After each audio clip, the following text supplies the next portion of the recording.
Assalamualaikum warahmatullahi wabarakatuh. Alhamdulillahirabbil alamin. Allahumma sholli ala Muhammad wa ali Muhammad, amma ba'du. Anak-anakku, sebelum dimulai pembelajaran pendidikan agama Islam, kita awali dengan mengucapkan puji dan syukur kehadirat Allah Subhanahu wa taala dan bersalawat kepada junjungan kita Nabi besar Muhammad sallallahu alaihi wasallam. Baik anak-anak, semoga kalian ada dalam keadaan sehat walafiat. Amin ya rabbal alamin.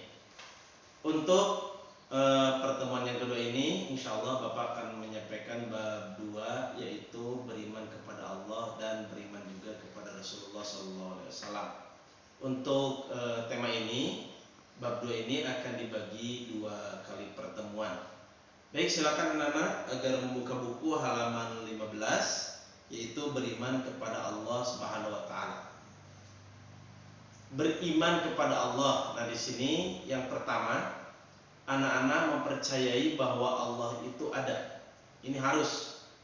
Bagaimana cara mempercayai bahwa Allah itu ada? Mari anak-anak meresapi pada ciptaan Allah. Yang pertama, Allah menciptakan manusia, yaitu kita. Allah menciptakan hewan. Allah menciptakan tumbuhan. Allah menciptakan laut, gunung, luar angkasa, ada bintang, planet dan sebagainya. Alam semesta ini tidak mungkin ujuk-ujuk ada. Pasti ada yang menciptakan. Siapa yang menciptakannya? Yaitu Allah Subhanahu wa taala. Nah, karena itu kita wajib meyakini, beriman kepada Allah Subhanahu wa taala.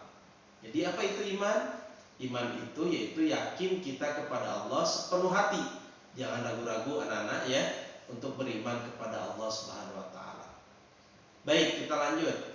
Nah, ini mengetahui, nomor 2-nya, mengetahui Allah itu ada melalui pengamatan ciptaannya. Nah, sekarang untuk mengamati ciptaan gak usah jauh-jauh keluar. Yuk kita semuanya mencermati diri kita sendiri. Coba anak-anak lihat, ada gambar di sini, gambar anak sekolah ya. Bapak yakin anak-anak rindu nih pakai pakaian sekolah. Nah, kita lihat. Pertama, Allah ciptakan kita diantaranya kepala.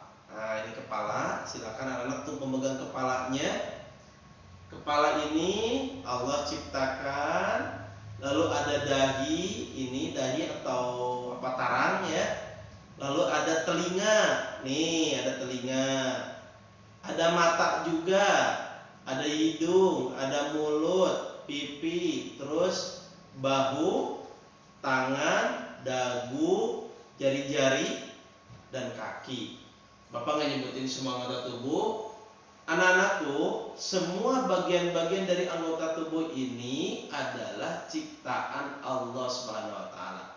Seumpamanya anak-anak sakit sakit kelingking, lalu yang merasakan sakitnya bukan hanya kelingking. Misalkan kejepit pintu, pasti yang teriaknya bukan telunjuk, tapi mulut. Yang merasakan pedih pasti mata, gitu ya. Bahkan badan bisa menjadi demam ketika kita ada luka walaupun di salah satu anggota tubuh. Jadi bersyukur kepada Allah, Allah sudah memberikan kepada kita anggota tubuh yang sehat, ya. Baik, dilanjutkan. Yang ketiga, silakan anak-anak buka halaman 17. Mengetahui Allah itu ada melalui Asmaul Husna. Baik, maaf, ini ayatnya terpisah-pisah anak-anak ya. Oke. Yang pertama, Al-Basir, artinya Allah Maha melihat. Innallaha huwas sami'ul basir. Ini ayatnya tidak sesuai. Bapak ganti dulu ayatnya. Allah dialah yang maha mendengar lagi maha melihat. Al-Basir artinya Allah maha melihat. Nah, perhatikan. Apa maknanya? Di sini anak-anak cermati, ada gambar ya, anak sedang membaca Al-Quran, membaca buku. Gunakan indera kita ini untuk melihat tanda-tanda kebesaran Allah.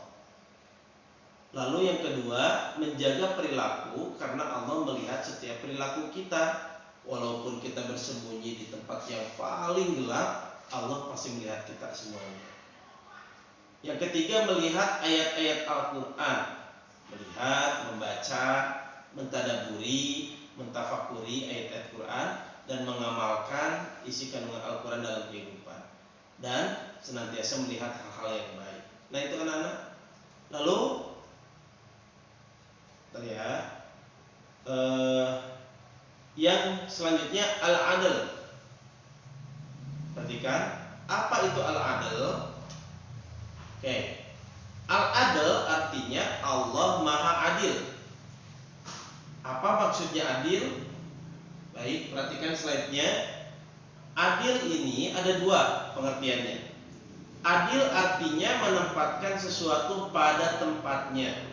Nah, anak-anak, kalau anak-anak pakai kopiah, itu dipakainya di kepala. Walaupun kopiah itu harganya 10.000. Jangan di kaki. Kalau pakai sepatu, harus di kaki. Walaupun harganya 1 juta. Itu namanya adil. Jadi menempatkan sesuatu pada tempatnya. Anak-anak melihat kursi, fungsinya untuk duduk. Nah, kalau meja fungsinya untuk menulis, ya, beraktivitas lainnya. Jadi meja bukan untuk duduk. Itu namanya adil. Lalu adil juga bisa berarti memberikan hak kepada pemiliknya dengan jalan yang benar. Itu ya, misalkan anak-anak meminjam barang, segera kembalikan kepada pemiliknya. Itu contoh kecilnya. Ayat Al-Qur'annya anak-anak lihat tentang al-adl, yaitu surat Yasin ayat 54. Artinya, maka pada hari itu seseorang tidak akan dirugikan sedikit pun, dan kamu tidak dibalasi kecuali dengan apa yang telah kamu kerjakan.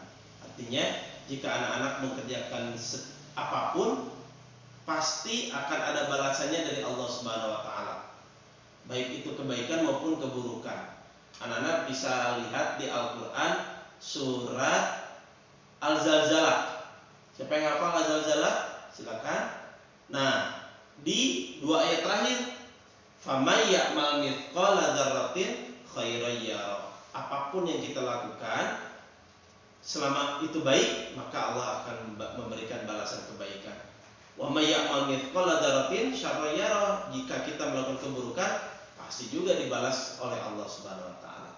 Baik, yang ketiga, Al-Azimu. Allah Maha Agung atau Maha Besar.